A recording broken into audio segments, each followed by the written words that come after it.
Did you know that 1 in 26 people will develop epilepsy in their lifetime? Now, epilepsy isn't the only reason or cause for seizures, but it is one of the primary reasons. My name is Brooke Pearson, and today I will be talking to you about seizures, the causes for them, and the different kinds of seizures. So when I was growing up, I lived right next door to a little girl that had epilepsy, and she would have seizures all the time. And I wondered, why was this happening? Why is this happening to her, and what was the cause for these seizures? So for my speech, I decided to do a little bit of research and learn more about seizures. So I will go into depth about seizures in 3 different categories. First, I will describe what seizures are and give you the definition, and I will give you the 3 different causes of seizures. Then I will move on and describe what focal seizures are and the 2 separate kinds of focal seizures. And then I will finish by telling you a little bit about generalized seizures and the 6 separate kinds of those. So let me first start by sharing what seizures are and the different causes for seizures. So according to medicinecabinet.com, seizures are uncontrolled electrical activity in the brain which may produce a physical convulsion, minor physical signs, thought disturbances, or a combination of these symptoms. So seizures occur when there's a misfiring in the brain, which causes the seizure. So we can group the causes of seizures into 3 separate categories. The first one is epileptic seizures, the second one is provoked seizures, and the third is non-epileptic seizures. So the first one that I talked about a little bit before is epileptic seizures. So these are the most common cause for seizures, and they occur because of a disease called epilepsy. So epilepsy is defined as a central nervous system neurological disorder in which brain activity becomes abnormal, causing seizures or periods of unusual behavior, sensations, and sometimes a loss of awareness. And like I said before, epilepsy is the most common cause for seizures. So the next category is provoked seizures, and these seizures are a result of an acute cause. So things like head injury, lack of oxygen to the brain, drug use, let's see what else, drug withdrawal, medication withdrawal, infections like meningitis. All of those things are provoked things that cause these provoked seizures. So then the last category is non-epileptic seizures, or what also stands for NES.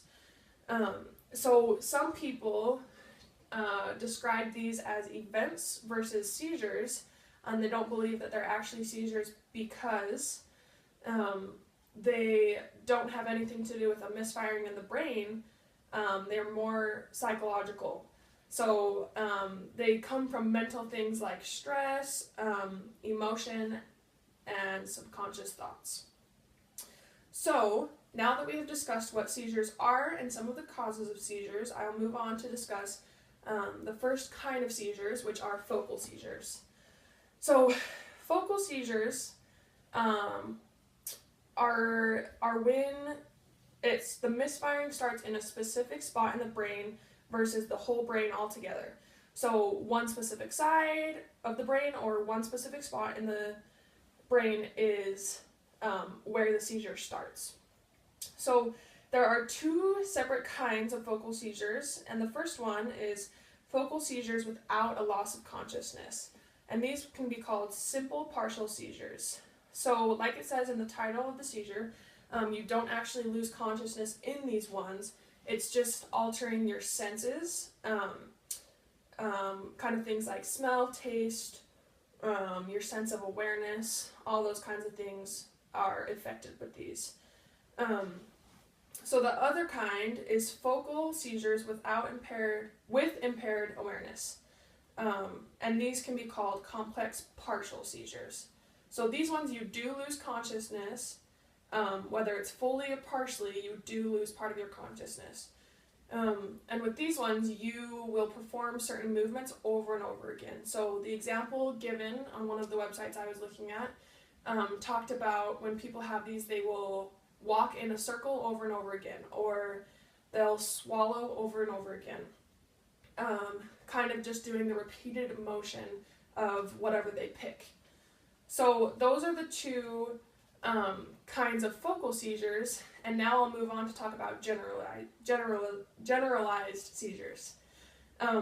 So generalized seizures are different than focal seizures, where focal seizures start in one side or one part of the brain. Generalized are from the very beginning all over the brain. And there are 6 categories of generalized seizures, and I'll go a little bit into depth of all 6. So the first one is tonic-clonic seizures, and these ones are the most noticeable. And so the symptoms of this is body stiffening, jerking, shaking, losing control of your bowels and or bladder. So these ones have the most symptoms and are the most common symptoms that people experience with seizures. So that's why I decided to start with this one. The time for these ones, they usually last 1 to 3 minutes, and if they are longer than that, that's when we start to get into trouble, so you gotta be aware of that and watch out for that. The second one is clonic seizures, and some of the symptoms with clonic seizures are muscle spasms, jerking your neck, face, and arms. And these ones also last several minutes. So the third one are, they are tonic seizures. And tonic seizures are different because typically they'll happen when you're sleeping, so you don't even know that they happen sometimes. They can happen when you're awake though, so if you're awake, what happens is your muscles tense up and you lose balance, or if you're awake and you're standing up, you could fall. And these ones won't last longer than 20 seconds. So the next one is atonic seizures, and these ones, your head goes limp, and so it kind of goes forward, and your body and muscles also go limp. And these ones last 15 seconds, but the unique thing about this one is that usually you'll have one after another of these. It's not just a one-time thing. So the fifth one is myoclonic seizures, and these ones are your muscles are jerking and it almost feels like you've been shocked. So they're kind of the same as atonic seizures, and you can actually experience both of these at the same time. And the last and final kind are absent seizures, and these ones are very unique because they usually happen in children under the age of 14. And with these ones, you, like it says in the title of absence, you kind of stare into space blankly and you don't respond to things or people around you. And often your eyes will roll to the back of your head. And these ones last just a few seconds. So now that we have learned all about seizures and the different types, I will wrap it all together. So to go back and summarize, I've talked about seizures in 3 different ways. I first explained what seizures are and the 3 different causes. Then I went on to describe focal seizures and the 2 separate kinds of focal seizures. And then I ended with talking about generalized seizures and the 6 different kinds of generalized seizures. So understanding that there are so many different kinds and causes of seizures is important, because you never know when someone around you could have a seizure. And having this base knowledge will help.